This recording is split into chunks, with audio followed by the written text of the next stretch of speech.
Diyos nga labing gamhanan nga naka sa trono sa kalangitan, inintak na sa kagabiyon, nagadulong sa kami diya sa imong trono sa grasya.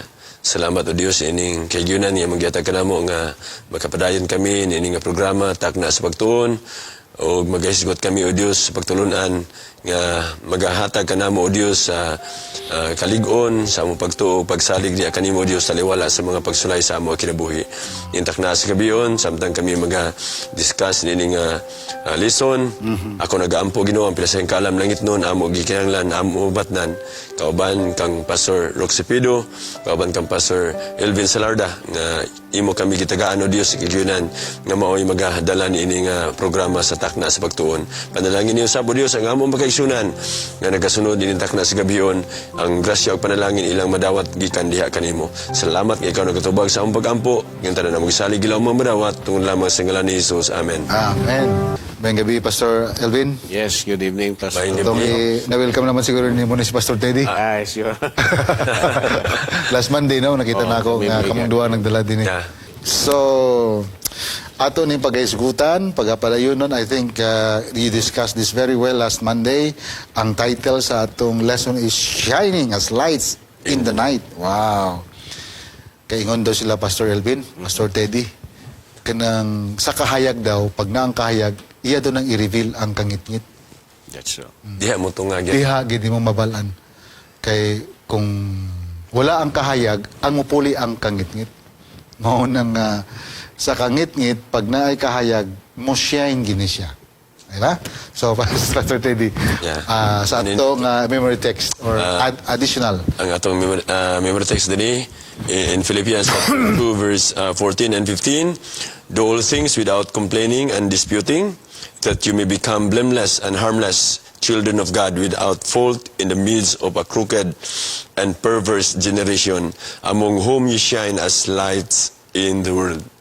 So, nindot ka ni siya. Philippians siya po, no? Oh, Philippians siya po ta? 14. Chapter 2. So, ang context nga na bilanggo si Paul, napa ni? Napa. So Nasa bilangguan. he was still in prison and napa siya sa, under the kind of experience of pain and a lot of challenges iyang kinabuhi. So, mura ga-upgrade ang mga, na-observe niyo mo, Dr. Elvin, ang mensahe ba ni Paul, mura ga-upgrade siya ba? At first, dito siya very specific siya sa mga members sa church, sa Philippi. Sometimes dito sa Colossians, ang address niyang letter. But now is, kuha na siya kanang, kuhan ba? Kung sa apex pa sa kuhan. Progression. Yeah, progression siya. It's very progressive. Because now, ingon din do all things without complaining and disputing, that you may become blameless and harmless. How should we look at the opening text, Pastor Elvin? Pani siya gyud kanang magbitaw nato og consideration nga kung ata diha sa pagalagad sa Ginoo mahimo nga mo taas or mulapad or molalom ang ato nga pagka-humble sa ato nga kinabuhi unya kanang ang ato pud nga relasyon sa Ginoo nagakalalom. Nagakalalom. Okay. Tungod kay as life's journey is on, nagapadayon ang life's journey, atong nakita nga naay mga trials nga niabot niya, pero imong makita dinhi nga kana nga mga trials niabot siya, wala siya wala siya reaction nga violent reaction. Kung dili iyang gidawat ni siya nga mao nga sitwasyon, kunya iyang ganing ginasulti nga dili ta maglikramo, dili ta away sa ato nga ang pagpangalaga diha sa Ginoo, kun dili mahimo hinuon ta nga mga katawhan nga makaplagan nga walay sala. Kunya kining generation nga atong gipuy-an, even in this generation nga gakadaotan, and how much more sa ato pagyud nga karon nga panahon. Pero ato makita dinhi nga iyang i-point nga dapat kita nga naa sa pag-alaga sa Ginoo musiga ta nga kahayag sa kalibutan. And it's true katong imo bitang giingon nga kung naay kahayag ang kangit-ngit ma-expose unya mawala actually ang kangit-ngit. Then I remember the story of Yusuf kanang bitaw murag mga short story bitaw nga this is not a true story pero natay learn makuha nga lesson ma. istoryahan ko ng cave bitaw o ang adlaw. Ingon ang cave nga, in my whole life, wa yugo kita og kahayag. Diba? Kinumdum mo lang. Siyempre, sa sulod sa cave. Oh, sa sulod sa cave. Ingon po ang adlaw, in my whole life, Kangit-ngit. ko kita kangit-ngit. So, tungod kay gusto ang adlaw mo tanaw sa kangit-ngit, nagkasabot sila nga, si sulod diri, ano makita kang kangit-ngit. Pero pag sulod niya dito sa langob, siya wa may ngit-ngit diri lagi. So, as what you said, kung there is... That's a very good there is light. allegory. Yeah, allegory. Kung na ang kahayag, ang kangit-ngit mo padaplin, mawala ang kangit-ngit. So, this is the same is true with this lesson, this text that we have in our study. Kung na si Jesus atong kinabuhi, mawala ang kangit-ngit sa atong kinabuhi, mahimo tang kahayag, mahimo tang light, o niya ang light nga nato gikan ni Jesus. So, yun ana akong palantaw nga unta by the grace of God. Na kung na si Jesus mo siga unta ta, mahimo tang kahayag. Mo na atong gi-contemplate kanunay nga ang Ginoo makasulod sa atong kinabuhi, mag-change sa atong kinabuhi, mudan agta. That is our ultimate goal sa atong pagpangalagid sa Ginoo. Maybe dili siguro anang pirmiro nga panahon ma-change ta. Right. Pero progressive man po ang pag-usob kay na may nang gitawag nato di ba og sanctification process. So slowly and slowly we can grow. And I think this is what Paul, our author, is trying to point out. That Jesus is the light and we have that source of light nga moani sa atong kinabuhi and we become light. Pastor Teddy. That's good. Kini siya, ninun kayang pagka-discuss ni Pastor Salarda, no? So, kini siya nga, it is a Paul's call, lugar, na siya sa bilangguan. He is in prison. O kini siya nga call, do all things without complaining. It's not casual instruction. Dili lang bitaw nga, murabag casual lang nga instruction niya. It is apostolic guidance dito sa membro sa mga Christian church dito sa Philippi, no, nga kini nga guidance on how are to reflect Christ sa ato nga kinabuhi. So his authority comes not from position alone but from a life shaped by the humility of Christ. So kano ato nakitaan nga gipakita gyud ni Apostol Pablo mula sa atong leksyon sa miagi nga semana nga ang unity makabot nato pinagi sa pagkamapinamsanon. In like manner, gi-emphasize karon nga semana ang atong dawat sa kinabuhi ni Kristo as Christ is the light, o kita usab mahimo usab nga kahayag ngadto sa uban. Mao ni siya ang gusto ipasantop sa ato nga lesson. So this lesson shows that while not all believers are apostles, ang matag membro ang matag tumutuo gipadala in the sense called to shine wherever God has placed him, no? So bisan asa ta ning kalibutan na gusto sa Ginoo, ang tawag sa Ginoo alang sa matag usa nga kita gayud mahimong kahayag as Jesus is the light of the world. That's good because you talk about light, no? Kasi siyempre, when you talk about light, naturally, the light will always brighten up the unsa man kanang place nga darken and so on and so forth. Pero kani bang mga terminolohiya gigamit dili ba ni bugat Pastor Elvin and Pastor Teddy? Kay ang kamangod admonition magud ni Paul, it's parang very strong siya, no? Kana for example, do all things without complaining and disputing. Nang di kita mo complain, whatever, katungingon ni mo nga taliwala sa, sa challenges nga itong ginatubang or ginabaybay, basta we'll just have to go on, no? Move on lang ito. But here, ingon siya, para nga mahimo ka mong blameless o harmless. I mean, okay, I'm children of God without fault. That's a very strong statement. In the midst of a crooked and perverse generation, how does it work in a world which is perceived to be as crooked, perverse? I remember na quotation ng ingon nga, the world is neither round nor oblong because the people have made it crooked. So, I mean, how does it can play kay basig makuha bitaw na sa uban, Pastor Teddy nga basig leading towards kanang sinlessness, kanang bago karon nga theology nga gagawas. So, usay makuha nila bitaw ni nga, makaabot na ta sa state of sinlessness kay ano man nga, without fault in the midst of a crooked and perverse generation. Me as a sinful, having the sinful nature sa akong pagkatao, how can the sinful nature turn into becoming a Sinless.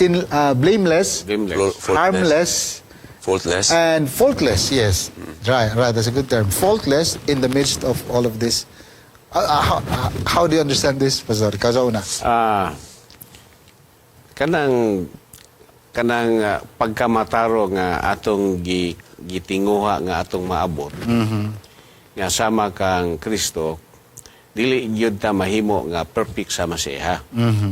Doon na tayo gitawag magod pasulpido nga relative perfection. So, Dili absolute. dili absolute sa to pa kanang gitinguhan nato nga masama-sama ra ta diha sa kinaiya ni Ginoong Hesus. Munang like ra gyud, like Christ kay dili mi ta mahimong absolute. Unya in the book of John, ipasantop sa to diha nga if my people will love each other, you will be the world will recognize that you are my disciple. Okay. So here akong matanaw nga dili gyud siguro ta mahimo gyud nga kana gyung perfect as Jesus, pero ang atong attributes, ang atong character na reflect ba nga we are living in the likeness of Christ. Unya, one of the character of Christ or the attribute of God is love nga ma-practice na among His people. And when it is practiced by His people, the world will recognize, wow, this group of people, we identify ourselves as the remnant of God. Labing kayo nga mga tawhana and they live in righteousness. Kinabuhi yun sila naningkamot nga matarong obeying the will of God. And that will make us different and that make us distinct. Okay, yeah, that word's distinct. Yeah, nga makita ka sa mga tao nga, this is really a different kind of people. So in that way, mahimo ta nga kayag. So, and the world will look at us, these are the faultless, blameless nga mga katawhan through the grace of Christ. Of course, it's hard. So, mura bag, Pastor Teddy, yes, I think. Pastor Teddy has something to say. Usay dili nato masabtan ba nga kuan ba kaning That's text good. lang di nato masabtan usay do things without complaining that you may become blameless, no? And harmless children of God. So usay makaingon ta nga makabot ba ka nato ni siya. Pero sa gingon nimo ganiya Pastor Elvin nga ang atong pagsunod sa kanabitang dili nato makopya gyud ang kinabuhi tanan ni Kristo because absolute perfection dili gyud nato makabot ang relative perfection lang. Pero kini siya kun ato gyud paningkamutan nga bisag naata din nga kalibutan mga kapaglaom pero maningkamot ta nga makinabuhi sama kang Kristo kining makabot nato ni siyang nga kinaiya kanang blameless and harmless atubangan sa Ginoo. Wala ong perfecto nato Pastor Jose, di ba? Correct. Oo, perfecto nato pero So, yeah. kung ato itugyan ang atong kagalingon ngadto sa Ginoo, surrendering our lives to Him, no?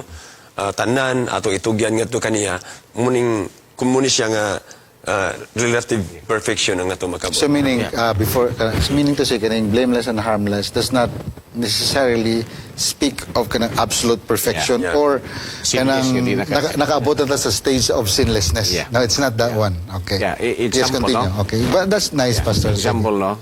Noah was a sinner. Pero gitanaw si He was Ginoo, called perfect. He was blameless. He was perfect before Just like Christ. Job. Oh, just like Job.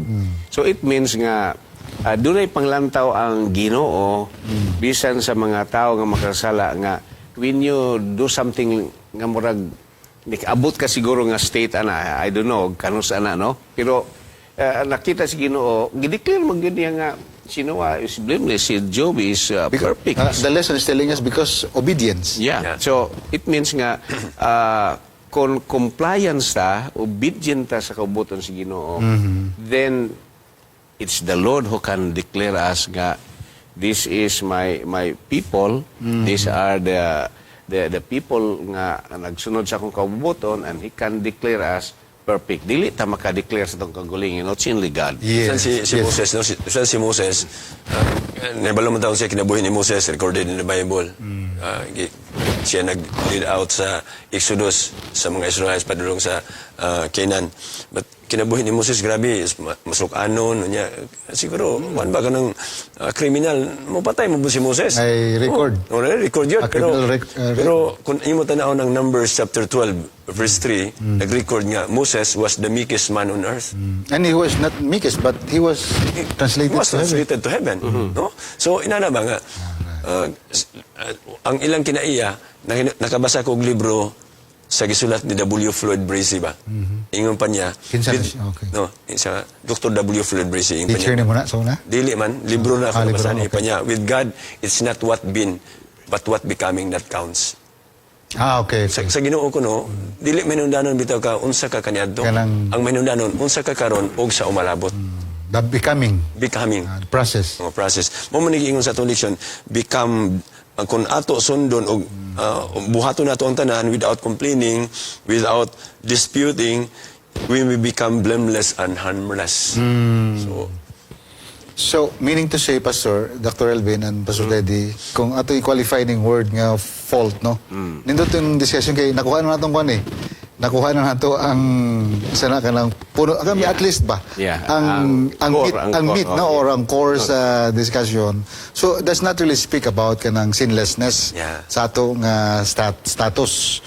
Kay, in fact, sa inyong example, si Moses, he was not the blameless type nga kanang maingon na to nga wa sa isala. No, it's not that. Di pwede may model gid. Pero just like what you said, he was considered to be as the meekest. Man on earth. Katong ingon ni Pastor Salarda nga si Noah, he was called as blameless. Blameless. And also Job, perfect. Pero does not mean nga they were Sila. Yeah. sinless. So, the kaning word nga blameless and harmless without fault, it's actually the presence of Christ in us. Yes. So, kaning word nga without fault, this is, meaning to say, it refers to Christ. Yes. So, if we bring people to Him, di ba, Pastor? So the credit of kanang without fault is actually kanang bitang making Christ as the object of our experience. Yes. Yes. So that's possible, no? Despite of our imperfection. Yeah. In some of our theology, di dapat tayo gitawag o kanang imparted o natay righteousness. imputed righteousness. So, yan ang atong lesson na himutang kahayag sa kalibutan. Yeah. Pastor Pido, I look at it, nga murag dili kita mahimog yung kahayag yun. Kay kung ang atong kinabuhi mo'y susihon sa mga tao, murag di yun mo pasar.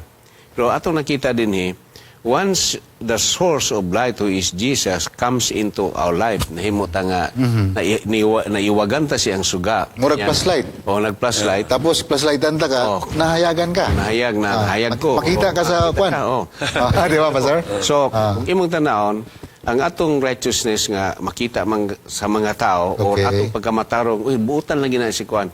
Actually, Dili sa tuwa. dili sa tuwa. It is credited to Jesus Christ, Okay, the source of the light. the source of light, nga naghatag na to og imputed or imparted righteousness. very good. O niya, by faith, atong gidawat niya, it is believed nga when we accept Jesus as our Lord and Savior, And He is exalted. iya tang suluban siyang cloth of righteousness. That's right. So nahimo tang kahayag sa kalibutan, but it is not our righteousness, but it is the righteousness of God nga mao ang mo reflect. And it's coming from the outside. Yes.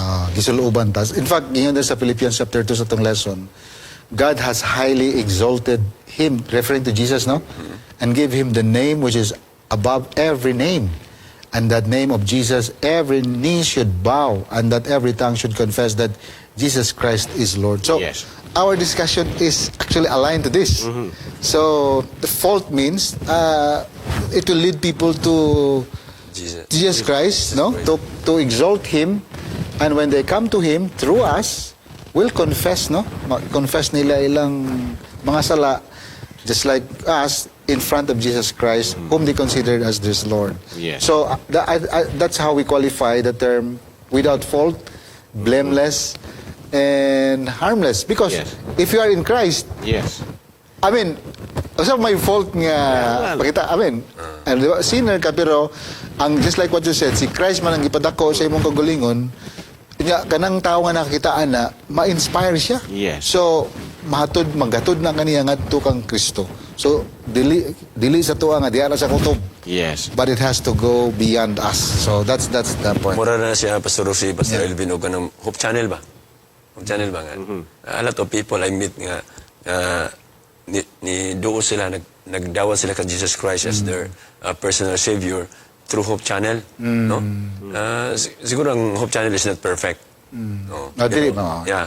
Pero, dahil mo mga tao nga na-meet, preach ana ba nga, channel. nganong nisimba man ka, nganong nag-alagad man ka because of Hope Channel kay makita na to ang mensahe. Unya, kuan ba kanatang Right. malipay ta niya ning mga kung nabitaw mo appreciate sa ato amo ingon ka bisa sa atong gugalingon dili ta ma-evaluate nato nga dili kita perfect pero dunay mga tao mingon nga nindot na ginainyo nga ano kay mga buutan ana o malipay na ta kay knowing that naningkamot ta nga kanang may sama kang Kristo do nga di kita nato makabot but makit-an si Kristo sa ato nga kinabuhi sa atong pagkinabuhi sa matag adlaw no makita sa tao mahimot ang light ngadto sa ilaha. Yeah. In fact, that's the tenor of our memory text. No? Kaya ang last statement, you shine as lights in the world. Yeah. So, it's Jesus Christ. Okay? So, let's proceed to Tuesday and Wednesday.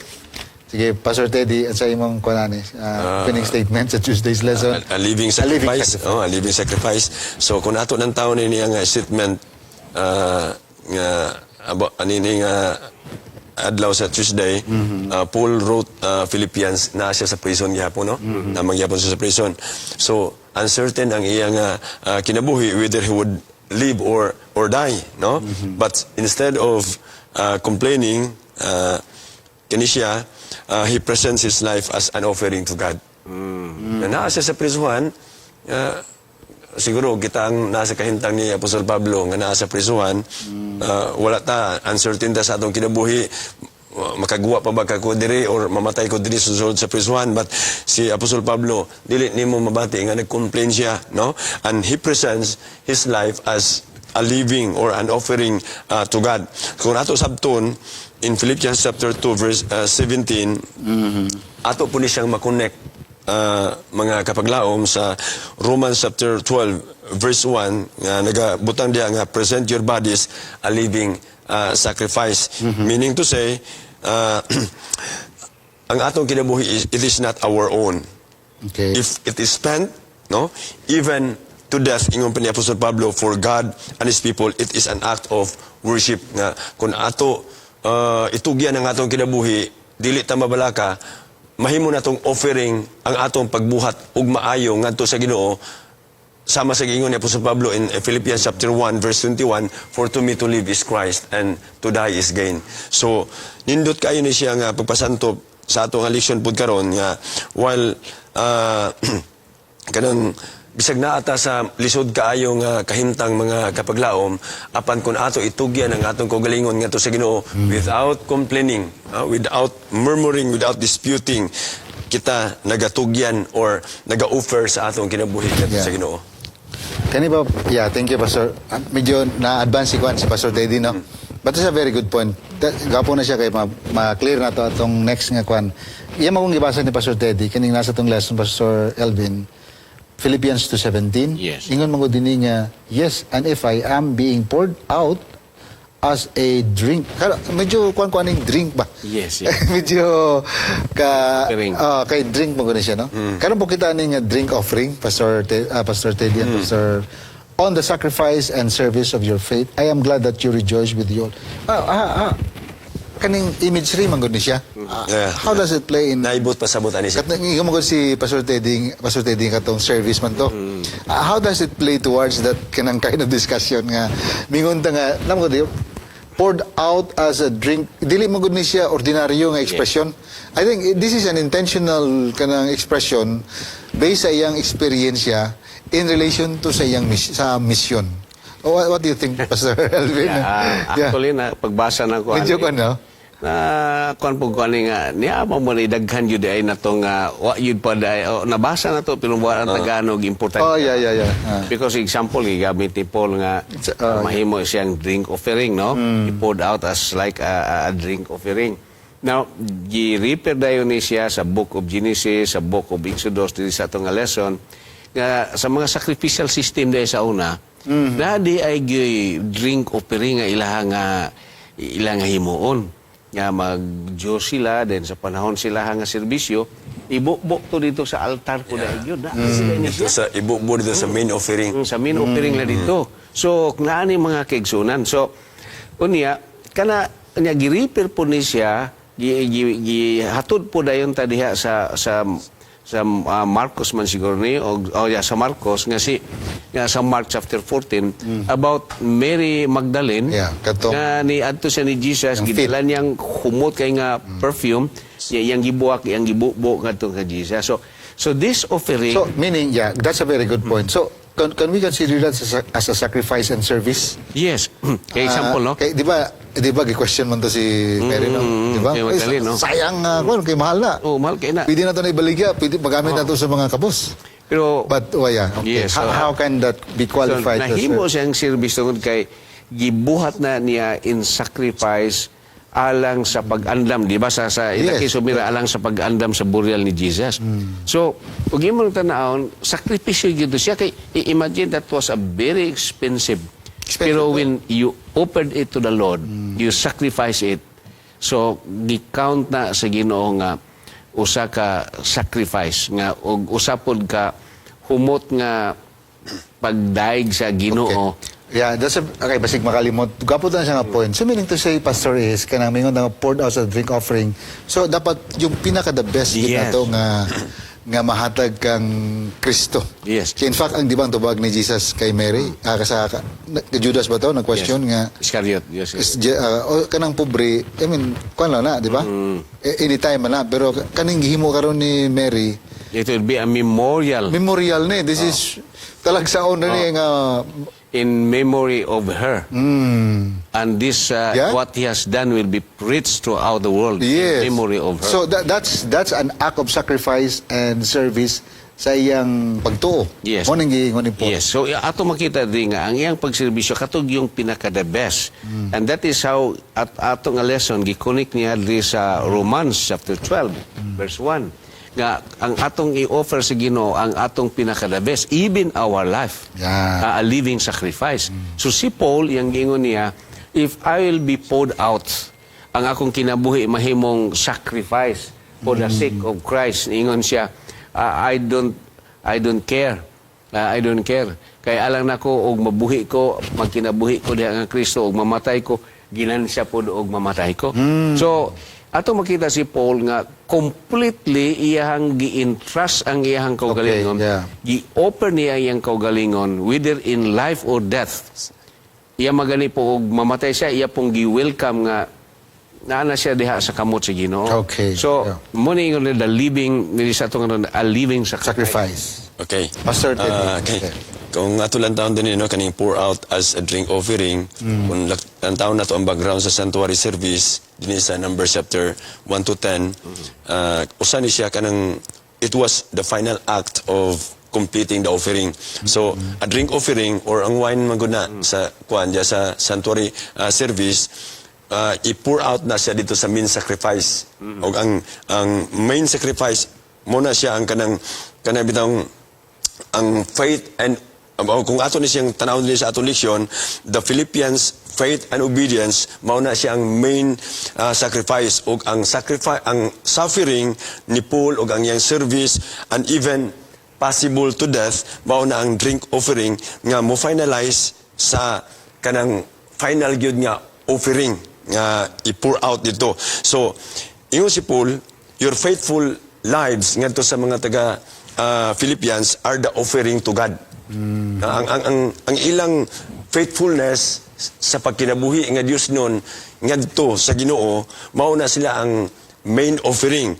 Ingon pa niya, if my life is poured out to support that, I rejoice. Malipay ko nga kung ang akong pagsakripisyo, ang akong pagkamatay, tungod lang nga aron nga magkinabuhi mo nga Dios nun, aron matudluan nako kamo.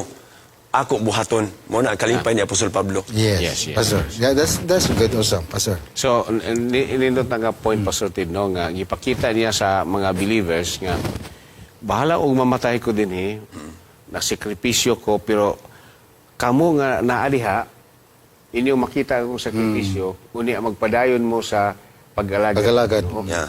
So, muna ang ihang padasig iyang gihatag sa mga believers dito sa iyang gisulatan. So meaning to say, ang iyang life mo to iyang gi-poured Gipod niya.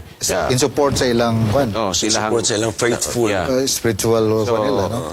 So, imo makita po Period. nga, once si Paul nagsultian nadasig niya ang taga-Pilipay.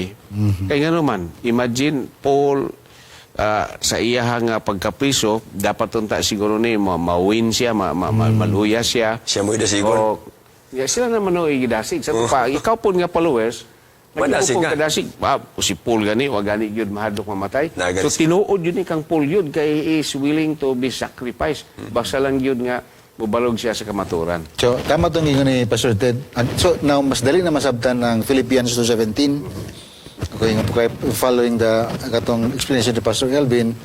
At ingon mo siya, yeah, tama to, no? Because if I am being poured out as a drink offering on the sacrifice and service of your faith, the brethren. Yes. Yes. So, tama to siya. So, kaning ingon ni Pastor Ted, ngayon sa to kanina, Pastor Teddy, ang main sacrifice referring to the Is the faithfulness of Yeah.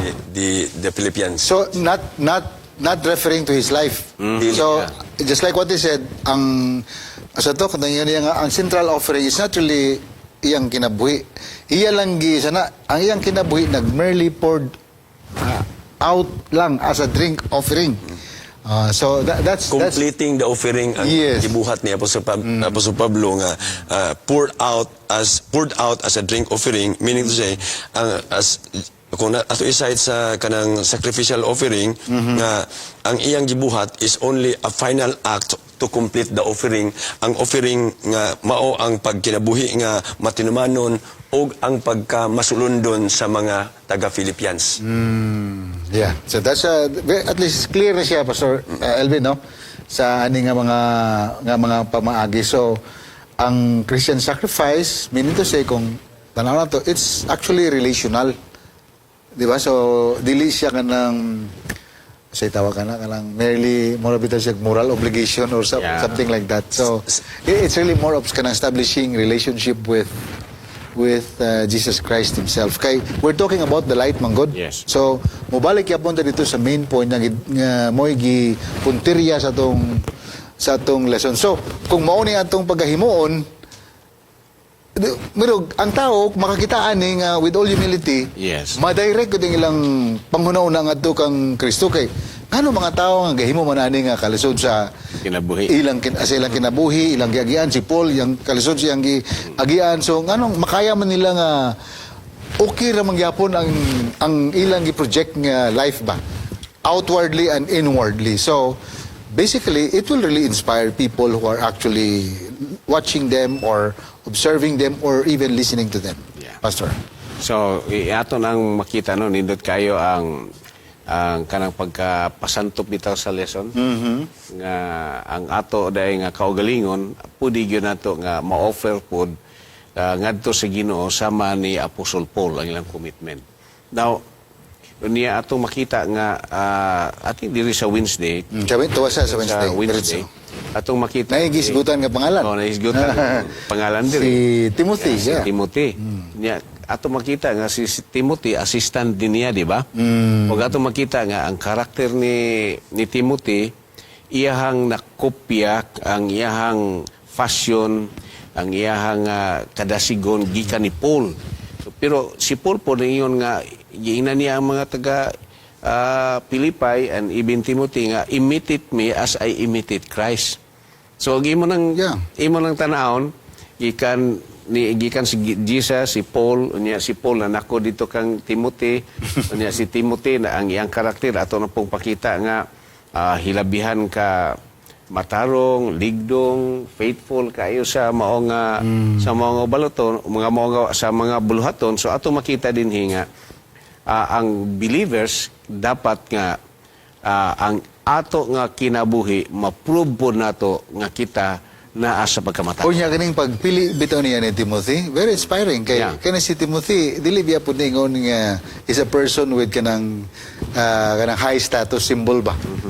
Pero gi-interest siya og dako kay nga responsibility kanang gitawag nila nga pastoral and apostolic Yeah. responsibility. Di ba? Dili na siya basta-basta pero ang ingon si Philippians mangod dinhi sa 19 to 24 referring to Timothy, ang consideration ng ni Paul is not actually charisma, Dr. Elvin, Yeah. but actually character. Nga mauna actually nag-ingon sila nga kana bitaw nagpa-legitimize sa leadership kay usay kita manggod matan-aw manggod sa Yeah. charismatic ni kay kuan kayo nasig kay ni choleric or sanguine or what. Pero kani siya ang consideration ng ni Paul nga Character. totally Pastor Ted, di ba? Totally contradictory sa ginapractice sa kadaghanan. Kaya ang mga tao mo during the time, ilang gilantaw when they kanang mungita sila leader, dito gid sila sa kanang honor, okay, rank, mo ginang importante to them. But sa kay Paul, usara gid iyang gi-consider ang karakter gid ni Timothy. Yeah. Sa leadership man Yeah. that brings an idea of leadership. Yeah. Yeah. Pastor Teddy, So, before we end, dito sa Wednesday, no, nga lison, proven character, nagalugway sa gihulagway ni Apostol Pablo ang iyang pagpakiuban, detalye no, kang Timothy as one of his co-workers. So, i-describe niya as an evangelist in 2 Timothy chapter 4 verse 5, and nga giunsa niya nga pagpadala ni si Timothy ngadto sa Macedonia o sa uban nga mga lugar dito sa Corinth, and even sa uban nga mga dito sa katapusan nga gutlo is sa Ephesus. So ang proven character nagakahulugan nga kining tested and approved nga sila nagakinabuhi nga Diyos nun, no? Prove genuine after examination nga bisag unsa pa ang mahitabo sa ilang nga kinabuhi, bisan di ay og lutuson, bisan di ay og bilangguon, ang kinabuhi ni Kristo magpabilin diha sa ilang nga kinabuhi. ingon na ba si Miss White nga ang atong karakter daw tested daw kung nata sa crisis. Yes. Oh. So, mo daw na pinag bugat nga test sa atong karakter. Mura ba ka ng So tama, so that's why it goes with your kwan. like ang bulawan, ang sa una nagkaroon ako ng buringot bitaw nga sa Davao, ug diwalwal. Asa na? Diwalwal. Diwalwal ba na? Diwalwal. Oh. Daghan kay manguy-koy og bulawan pero dili pag sa mga tawo nga manguy-koy dito dili pagkuha na sa kwan dito bulawan dito dili nga mabaligya diri sa market. Kwan by process. Ipaagi pag process, iagi kalayo, then makita gid nga tinuod nga bulawan. Inana sab sa tuwa, makit-an ta nga ma-proven ta nga ang atong batasan na ata diha kang Kristo kun moagi ta og mga trial sa ato nga kinabuhi. That's correct. So dito ta mo shine. Yeah. That's good. So wala tayo nga panahon, Pastor Elvin, sorry kayo. Yeah, Pastor no Teddy. Pero at least nindot niya tong discussion kay manatuhog-tuhog po na to at least kay paano. Kay say di mo good ma-explain sa teacher tungod sa kamubo po sa page ba. Yeah. Gamay ra biya po ng page nga gialat sa tong lesson. So napo tayo way at least nga sa tabang po sa balang espiritu nga somehow makadugang po ta og kanang humble po nga contribution po sa atong lesson. So thank you Pastor Teddy. Pastor Roxy. Perfect na yung mga tindahan sa Sabbath School. O nindot po kayo na po niya itong Adventist Mission. Murag Di po basta-basta mas itong nindot pupat. na kayo kung kanunay tatrayad, no? Oo, karaw, tarayad. Mas may ganing tulog yun. Okay, so salamat mga kaigsunan o sa atong mga kauban din sa pangalan sa atong Pangulo sa SWPUC, si Pastor Jerry Patalingho, ang atong Executive Secretary, si Pastor Dante Obos, ang atong Treasurer, si Sir Bing Sanes. O mausap siya ang ato dining consultant sa Hope Channel South Philippines. O ang atong manager, si Pastor si Chaplain Janster. O ang atong executive program, producer sa atong mga programs ini si Ma'am Charm Sinining. O atong mga kauban sa Hope Channel, mga kaigsunan o mga kapaglaom, dagang salamat sa panahon nga inyong gitagana ni ining programa. Ang Ginoo magpanalangin ka na inyong tanan. Prayer, Pastor Elvin? Yes. Father in heaven, we thank you that tonight we have discussed our lesson. And I pray the Lord that you will bless our kapaglaom, our friends who are always following the takna sa pagtuon. That from this program, we all can learn to grow in Christ. Thank you for blessing us tonight as we go on to our night rest. In Jesus' name we pray, amen. Thank you.